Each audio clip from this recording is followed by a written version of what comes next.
Xalqarалық mustaqil kishilik huquq organlari tarafidan Xitoy hukumatidan pora elish bilan ayblangan BDT kishilik huquq kengashining dokladchisi Alina Dohan bu yil 5-oyda Xitoy hukumatining taklifi bilan Uyg'ur elida ziyorati bo'lgan edi. U shu qitimliq ziyorat asosida tayyorlagan bir taraflamalik jazo tadbirlarining kishilik huquqqa bo'lgan passiv ta'siri nomli dokladini navbatda Janvada davom qilayotgan 57-ci navbatlik BDT kishilik huquq kengashida o'tirg'a qo'ygan. Alina Dohan bu dokladida Amerika, Kanada qatarlıq dövlətlər hamda Yevropa İttifaqının Xitoydagi muassasa va shaxslarga qo'ygan jazo tadbirlari, shundaqla savdo cheklamasi va uning oqibatlari ustida to'xtalib o'tgan. Sanctions against sectors of economy in Xinjiang Uyghur Autonomous Region, coupled with sanctions against large businesses, affect the overall economy of the region, result in disruptions of industrial and trade relations. Alina Dohanning doklatining mutlaq ko'p qismi Uyg'ur eliga markazlashgan bo'lib, uning Xitoy hukumatiga qo'yilgan jazo tadbirlarini qonunsizlik deb baholagan. Bu doklati BDTdagi yig'in maydonida bir maydon kaskin munozara qo'zg'agan. Alina Dohan 57-ci navbatlik kishilik huquq kengashining 10-ci yig'inida so'zlagan nutqida tuandikilarni degan. Excellencies, distinguished delegates, my country visit to People's Republic of China in May 2024 clearly demonstrated. Mening Xitoyga qilgan ziyoratim bir taraflama jazolarning kishilik huquqqa qanday ta'sir ko'rsatayotganligini aniq ko'rsatib berdi. Kishilarning iqtisodiy va ijtimoiy huquqiy ta'sirga uchramoqda. Xinjiang Uyghur Avtonom rayonidagi ishsizlik nisbatining o'rilishini keltirib chiqarayotgan va Xinjiangning iqtisodiy sohalariga qaratilgan bu jazolar xalqaro qonunga xilof. Jazo yurgizuvchi davlatlar darhol bu tadbirlarni bekor qilish kerak. Belarusiyalik dokladchi Alina Dohan nutqi davomida bundaq bir taraflamalik jazo tadbirlarining insonlarni chiqish qilmaganligi, insonparvarlikka xilof ekanligi, uning kishilarning yashash huquqi, ishlash huquqi qatorliq kishilik huquqlariga og'ir ziyon berayotganligini ilgari surgan. Uning so'zidan keyin yig'in maydonidagi Xitoy vakili darhol Alina Dohanni qo'llab so'z qilgan. 中方欢迎并赞赏单边强制措施问题特别报告员杜涵女士向 Bu so'zda Xitoy hukumati alayda dokladchi Dohanning Xitoyga qilgan takliflik ziyoratidan keyin bergan bu dokladini qarshi oldi. Amerika qatorliq davlatlarning Xitoyga qarshi yo'lga qo'ygan bir taraflamalik majburlash tadbirlari xalqaro qonunga xilof bo'lib, u kishilik huquqqa passiv ta'sir ko'rsatmoqda. Munosabatli davlatlar Dohan xonimning takliflarini yaxshi anglashi va uni amaliylashtirishi kerak deb so'zlagan. Yig'in maydonidagi Venezuela, Iran, Rossiya, Kuba, Belorussiya, Zimbabwe va Suriya qatorliq davlatlarning vakillari Alina Dohanning dokladini madhiyalashgan va qo'llaydiganligini ifoda qilishgan. التي نأمل أن تكون خطوة لتوحيد وتنسيق الجهود. BDT dokladchisi Alina Dohan mazkur dokladini tayyorlashdan avval Xitoy hukumatining taklifiga binoan Uyg'ur eliga berib, Urumchi, Shixanza, Sanji, Xotan qatorliq joylarda ziyarati bo'lgan ekan. U bu ziyorat haqida BDT kishilik huquq kengashiga sungan dokladida o'zining rayondagi yerlik hukumat rahbarlari, ommaviy tashkilotlar vakillari, har qaysi soha va kasblar vakillari, tadqiqot apparatlari va ilmiy xodimlar bilan ko'rishganligini bayon qilgan. Alina Dohan yana Xitoy hukumatining o'zini birinchi qo'l uchurlar bilan bevosita uchirishiga ruxsat qilganligiga rahmat aytib, bir taraflamalik jazo tadbirlarining insonlar hayotiga ko'rsatayotgan ta'sirini haqiqiy ko'rib yetganligini aytgan.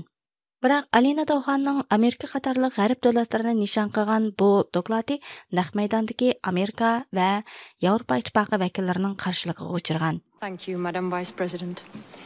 Due to existing misconceptions related to this topic, Yevropa Ittifoqi vakili Nanna Anderson xonim so'zda oldi bilan Yevropa Ittifoqining jazo tadbirlarining tamoman xalqaro qonunlarga uyg'unligini ta'kidlagan. EU sanctions are a response to serious violations of international law.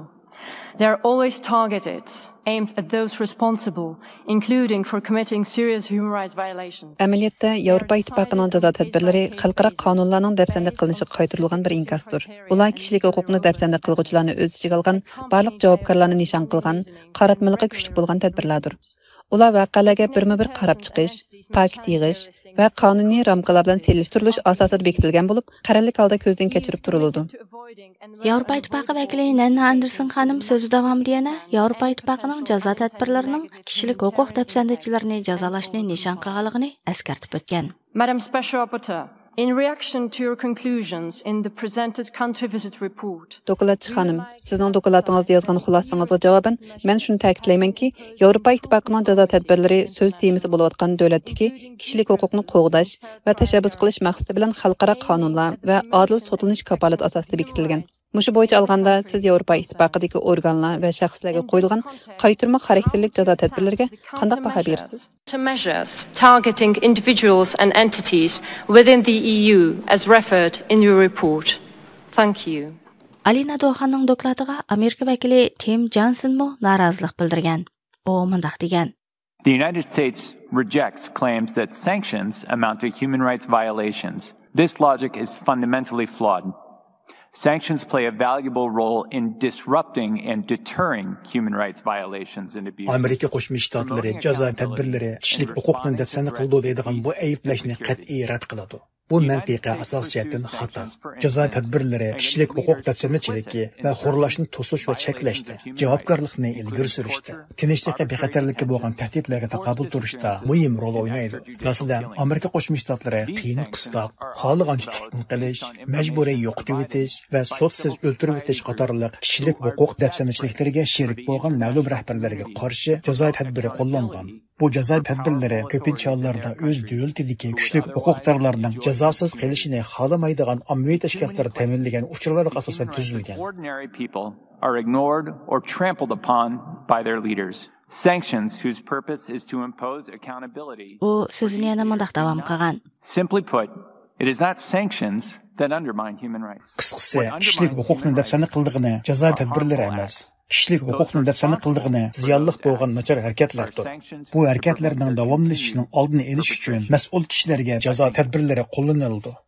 Mazkur yig'in maydonida yana yuqoridagi ismi tilga ilingan Xitoy, Venezuela, Iran, Rossiya, Kuba, Belorussiya, Zimbabwe va Suriya qatorliq davlatlardan kelgan va o'zlarini ommaviy tashkilotlar vakili deb tanishtirgan kishilarga so'z berilgan bo'lib, ularmo Alina Dohanning dokladini qo'llab so'z qilgan. Biroq yig'indagi mustaqil kishilik huquq organi BDTni kuzatish tashkiloti boshlig'i Helen Norapandi bo'lsa, Alina Dohanning dokladini qattiq ayiblagan. U mundaq degan: Ms. Duhan, you are the first UN rapporteur to be allowed to visit Xinjiang, a great responsibility. Dohan, siz Xinjiangni ziyorat qilishga ruxsat qilingan tunji BDT dokladchisi bo'lsiz. Bu to'liq cho'ng mas'uliyat.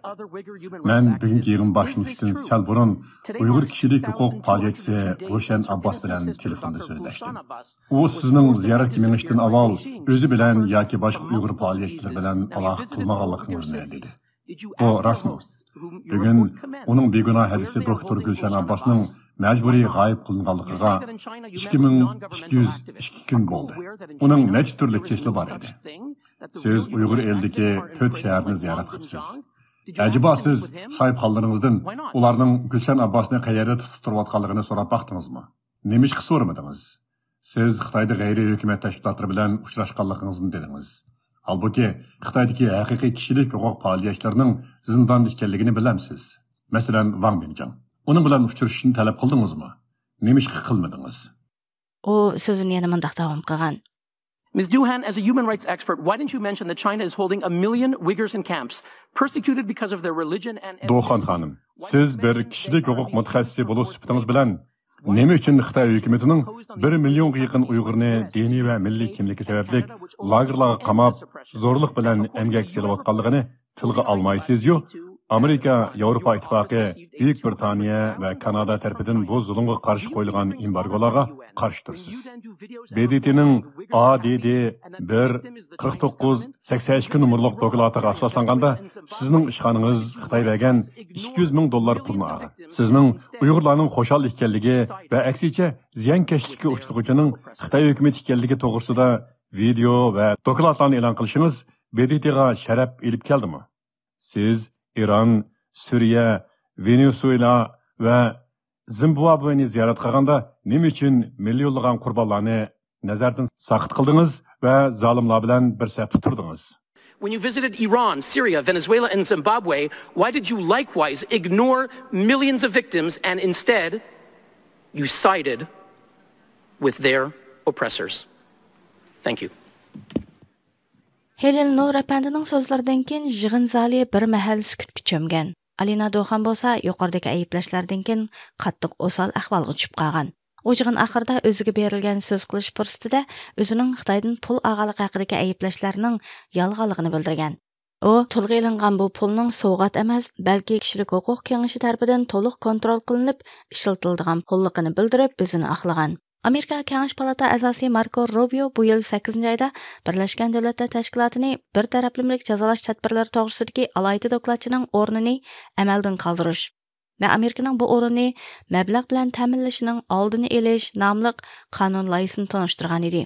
U bu qonun loyihasi orqali Alina Dohanning mustabid davlatlarning Amerikaga qarshi maydonini qo'g'daganligi, shundaqla Xitoyning Uyg'urlarni bostirish tashviqotiga moslashganligi uchun uning vazifasining bekor qilinishini talab qilgan.